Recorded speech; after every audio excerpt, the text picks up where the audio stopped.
जे ना करावे आपन लोग पीछा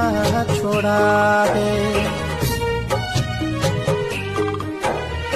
भूखे के चाहिए करा हाथे खिलौना ओकरा भइल आज बर्तन बझौना जेकरा मिलल तबो महल के सुखवा हाय रे गरीबी त जे ना करावे आपन लोग पीछा छोड़ावे भूखे के चाहिए करा हाथे खिलौना ओकरा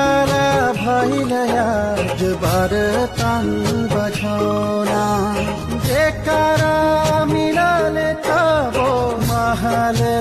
के सुखवा